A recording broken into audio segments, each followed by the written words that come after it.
সব আগের মতো ওরকম আর পাইনি।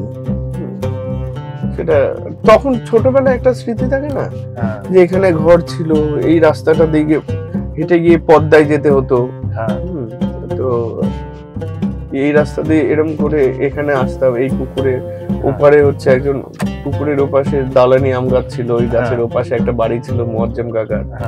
মোয়াজ্জেম কাকা হচ্ছে ওই তার ব্যান্ড বাজাতো, যেটা বুলবুল তরঙ্গ বলে।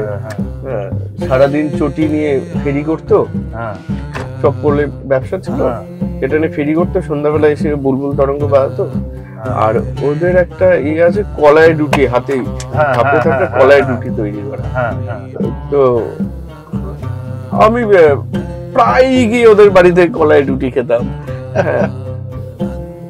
ওইরকম তো ছিল না আগে। এখন এই যে এত ভাগাভাগি, যে মুসলিম এ হিন্দু, এই দেশের ওই দেশের,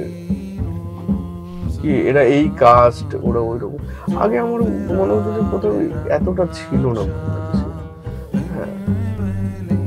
আমি দেখো না, আমরা সারা একটা পাড়া, পুরো পাড়াতে একটা সাইডে পুরো সবাই হিন্দু, পাশে চারপাশে সবাই মুসলিম, কিন্তু না সবাই সবার বাড়িতে যাওয়া আসা ছিল, সবার সঙ্গে ভালো সখ্যতা। পাশের গ্রামে নুরুল্লাহপুর একটা গ্রাম, সেখানে সবাই মুসলিম, সবাই এই পাড়াতে আসছে, ওই ভেদ বিভেদটা ছিল।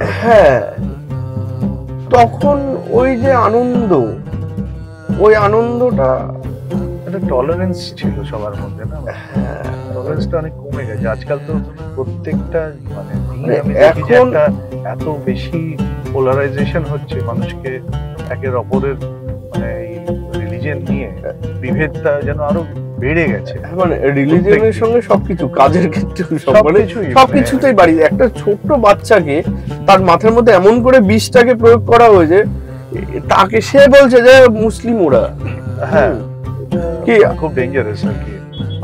আমরা ব্রাহ্মণ, এইরকম। এখন আগেও ছিল না এরকম না, তাহলে যদি এটা না থাকতো হয়তো জগাই মাধাই এরা তৈরি হতো না, চৈতন্য নিতাই এরা তৈরি হতো না, মানে অদ্বৈত আচার্যও তৈরি হতো।